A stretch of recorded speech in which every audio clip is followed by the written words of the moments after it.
Hi mga beshi, good morning! So, nandito na ako sa work ko. Naggagawa ko nito. Nagpiprepare ako para sa tortilla na. Yan. Itong ginagawa ko. So, wala pang customer. So, piniprepare ko lang muna yung mga kailangan. Kaya ng wrap, kung ano-ano, etching. So, ganun lang yun mga beshi. Good morning. Good morning. Is it halal over here? Yes. Yes, thank you. Welcome. So yun. Nagtanong lang siya kung ang meat namin is halal. Alam niyo na, sa mga Muslim, sa mga Islam, importante sa kanila yun. Kaya, yun. Ganon. But usually naman, di ba, ang kebab or shawarma, kung tawagin sa atin sa Pilipinas, is halal. Pero minsan, may mga customer kami na para bang nagdududa sila kung halal ba talaga yung aming pagkain. But anyway, kahit ano pang, halal. Alam namin na halal. Halal yung aming kebab. So, yun lang. Respect lang. Kumbaga, ganun lang naman talaga. Diba, mga beshi? So, yun. Medyo maaga pa. Maaga-aga pa.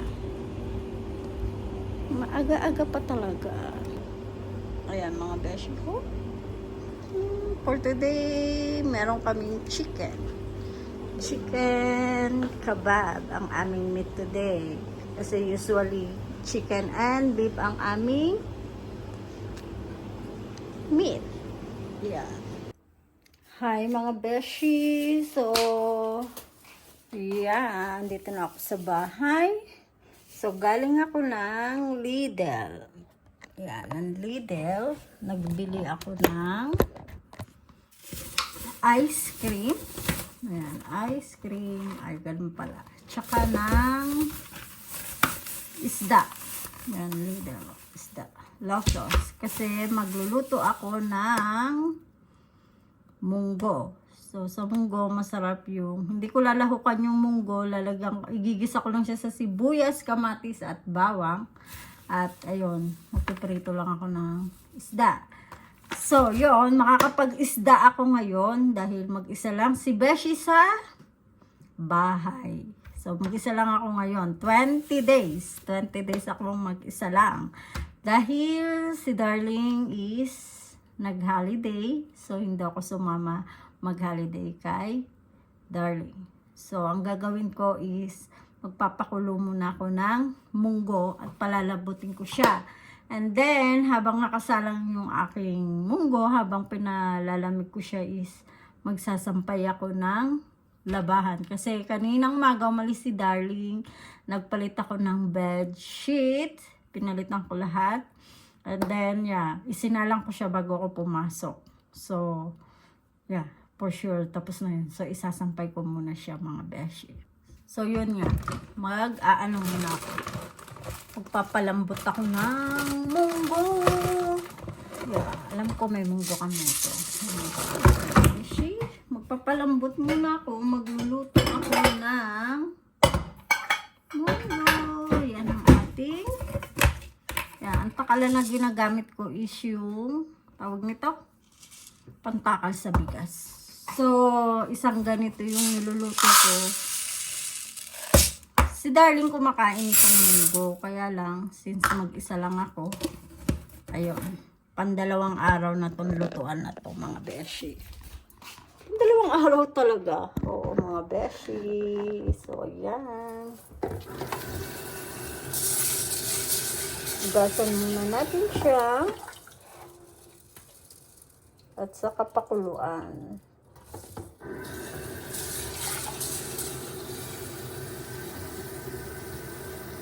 Pakuluan natin siya mga beshi. Yeah. And then, ito na siya. Ayan. Salang natin siya dyan. Yeah. And then, habang nakasalang siya, pupunta ako doon sa aming labahan. Isasampay ko ang aking labahan. Mga beshi, medyo madilim. Buksan natin ang ilaw. Jeron. Ayan. Dito ang aming labahan. Magsasampay tayo ng labahan. Labahan. Si Darling ko ayaw niya, nag-iiwan ako ng labahan. Yung nakasalang ba yung washing? Kasi baka daw, alam mo na, yung something happened ba, yung tubig biglang magkaroon ng problema or yung kuryente. Kaya yun. Ayaw na ayaw niyang umaalis ako ng bahay ng may nakasalang, mga beshi. So, isasampay ko muna siya, mga beshi. Okay? So, ayan na. Nakasampay lang aking mga sampayan. Yan na yan. Okay, mga beshi. Okay na. So, yeah. So, buksan natin kung ilan ang laman nito. Nakalagay siya times 12. Nabili ko lang siya ng 100 grams. Sa pera natin is something 300 na siya, 12 pieces. So, mini lang siya. Napakaliit niya, mga beshi. So, 12 pieces, yeah. 12 pieces. 3 flavors na siya, mga beshi. Ayan, dark chocolate and milk chocolate and then butter, vanilla, ganon. Favorite ko siya, pero napakaliit niya, mga beshi. Talagay ko siya sa freezer. Ilagay ko siya dyan. Mamaya na ako kakain.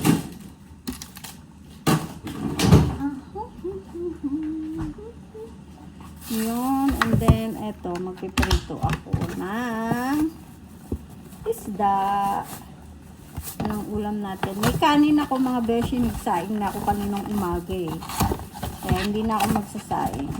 Luluto na lang ako ng munggo.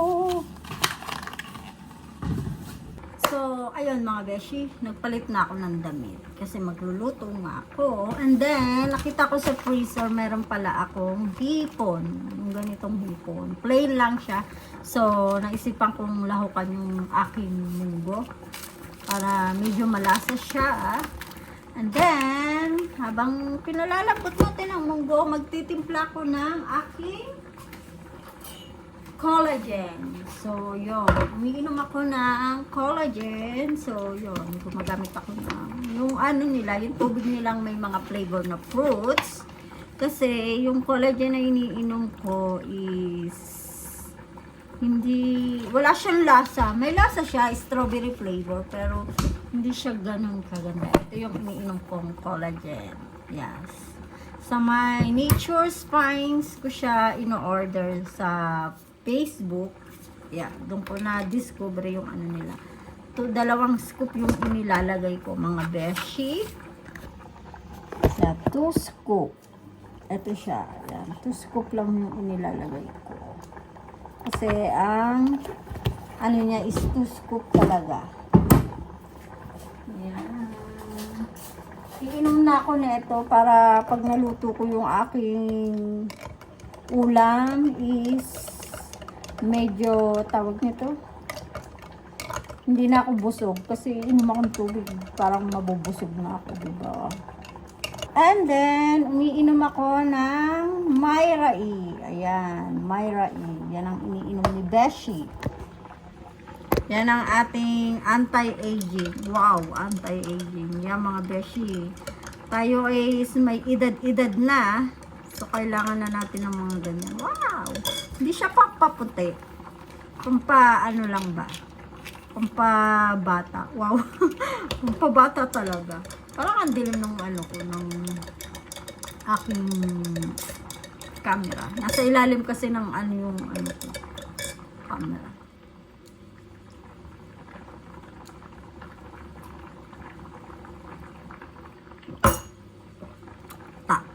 Ang gagawin natin ngayon, maghihiwa tayo ng sibuyas, bawang, at kamatis, ipiprepare ko na siya habang ito, munggo, is hindi pa siya ready. So yun, maghihiwa na ako ng sibuyas at bawang, mga beshi. Para ready na siya. Igigisa ko na lang siya once na medyo lumambot-lambot siya. Kaya, yan. Yan. Hiwa-hiwa tayo. Masarap siya yung maraming medyo maraming kamatis. So, yan. May bawang, sibuyas na tayo.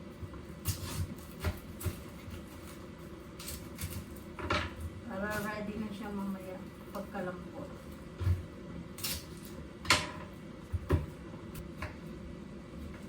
Yung sibuyas, hiniwa-hiwa ko ng pagkaliit-liit at hindi ako kumakain ng sibuyas para hindi ko siya ganong malasahan ba. Ganon din ang kamatis. Dahil pa yung kamatis, di ko na hiniwa ng pagkaliit.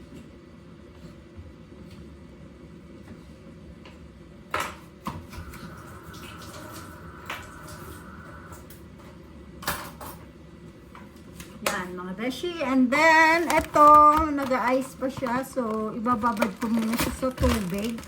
Ganito ang itsura niya, mga beshi. So, ilalahat ko na siya. Kasi hindi naman siya ganun kadami. So, ibababad ko siya sa tubig.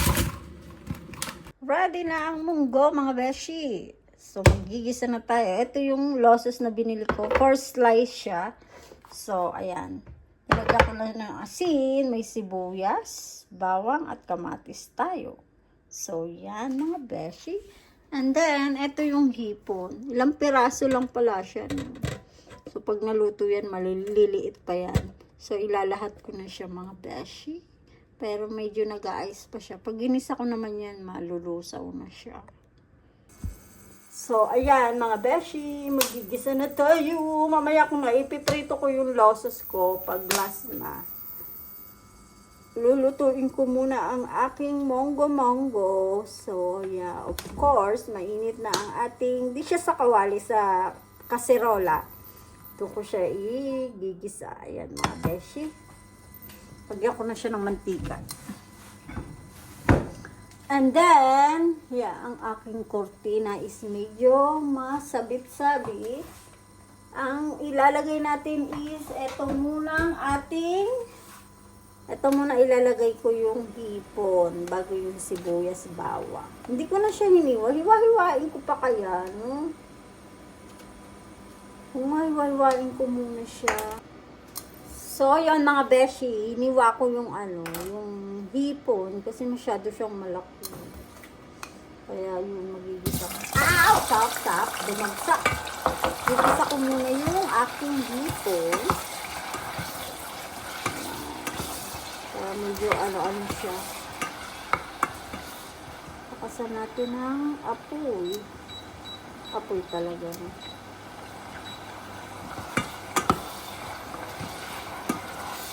Isa-isa lang muna natin siya.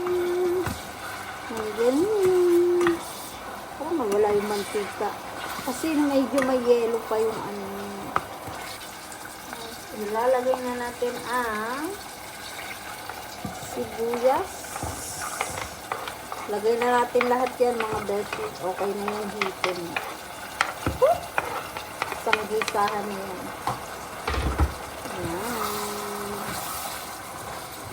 Ayan ang itsura niya mga beshi. Look. Tutuin lang natin yung sibuyas, bawang at kamatis. Bago natin ilalagay ang ating munggo. Ayan ang itsura niya mga beshi. Ang bango. May hipon. Para kapag nilagay ko na yung munggo, ano na siya?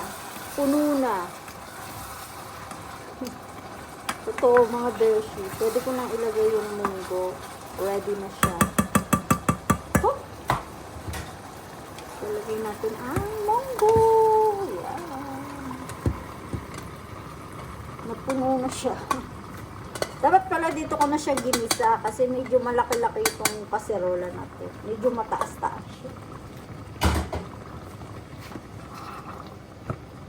Bilis lang naman maluto to mga beshi. O, diba? Lalagyan natin siya ng Knorr cubes. Knorr cubes. Beef cubes siya. Yun ang gamit ko. Tapos, bechin at saka, ano pa ba? Tawag nito? Magic sarap. Lalagyan ko siya ng magic sarap. Ayan mga beshi, meron ako. Tapos lagyan ko ng konting paminta. Tapos bechin at saka Knorr cubes.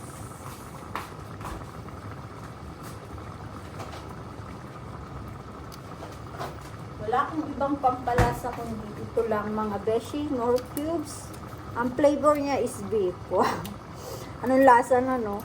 Beef siya, tapos ano, tawag nito? Beef cube siya na ilalagay ko, tapos, tawag nito? May hipo ng halo. Imagine nyo na lang mga beshi, kung anong lasa niya. Pero masarap siya kasi dati ko na siyang ginagawa. Masusunog na yung ilalim, hinaan natin. Ayan. Tapos, bechin. Yun. Konting taktak. Tapos, magic sarap. Nalagyan natin siya ng isang kutsarita. And then, lalagyan natin siya ng konting pamintang durog. Anghang yung paminta ko. Konti lang para may lasa lang siya. And then ready na yan mga beshi. Pakukuluan ko na lang ng konti. And ready na siya. Sakto lang pala rito sa kasirolan. Kala hindi siya ganun kasabaw. Wow! Yummy, yummy, yummy. And then malasa na siya. Ayan na siya mga beshi. Matilamsi. At eto na ang ating munggo. Makaluto na tayo mga beshi. Ayan. And then, meron akong kanin. Ayan. Madami-dami pa naman siya mga beshi. So, yeah. May kanin na ako. Iinit ko na lang siya sa rice cooker.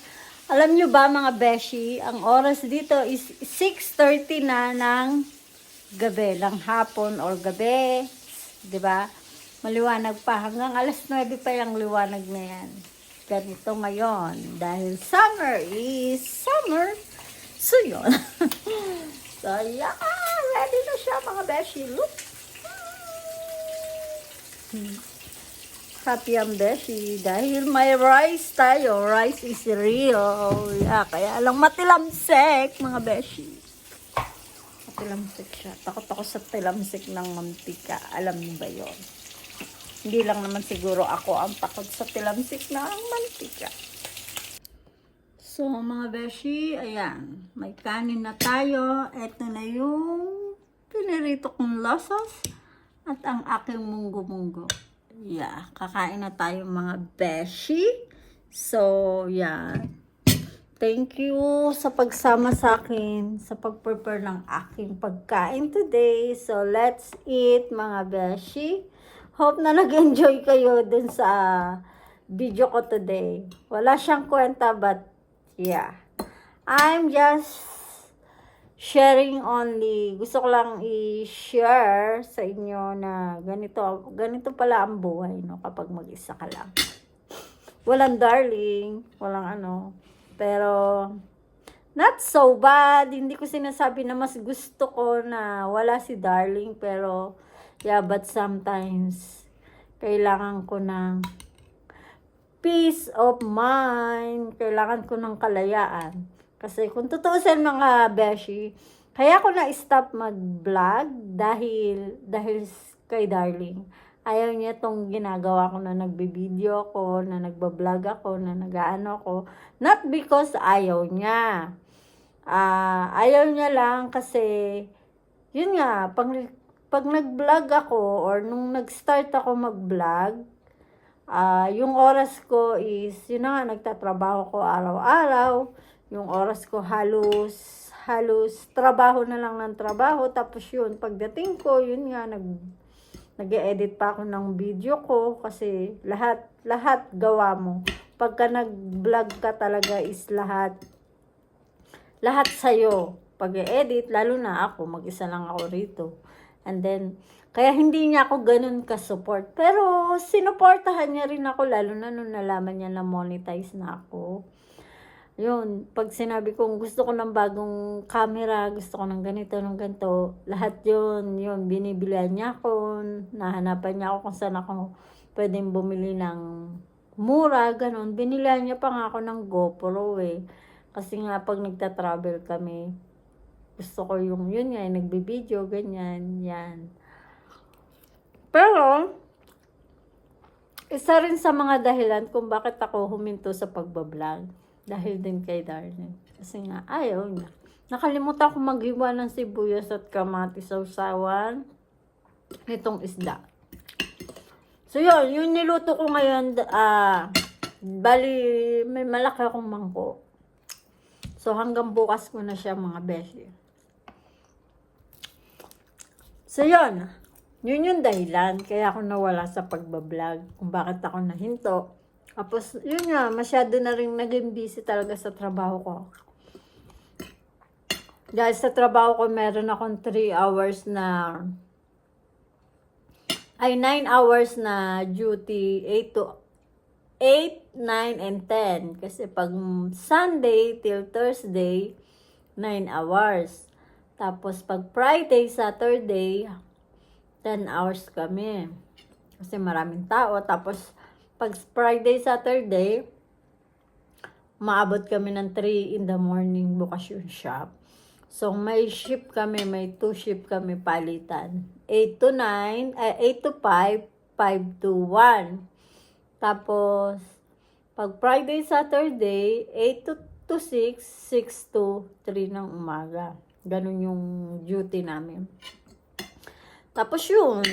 Tapos pag pang umaga nga ako, meron pa ako minsan part-time sa Monday till Friday na 3 hours after ng job ko. So, almost 12 hours ako nagtatrabaho every day.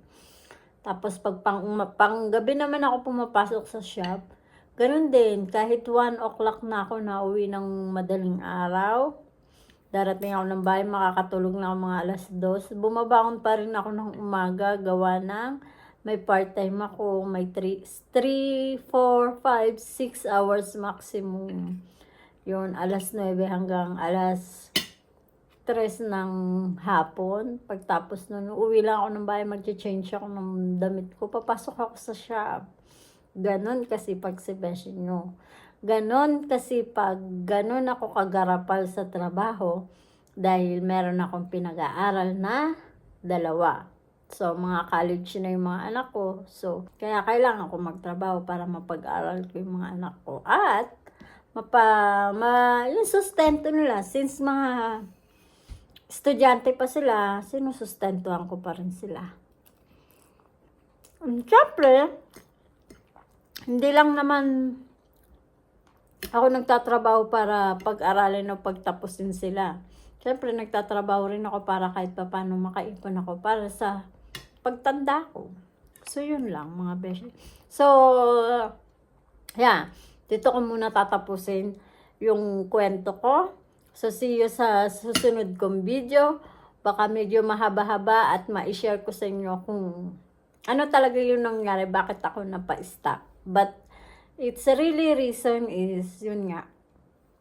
Isa na to sa mga dahilan kung bakit ako na-stop. Pero talagang na-busy ako. So, yun mga beshi. Hope to like and comment down below. And yeah, see you in my next video. Tatapusin ko muna yung pagkakain ko mga beshi. Kasi mahirap kumain lang habang dumadaldal. So, bye mga beshi. See you in my next video.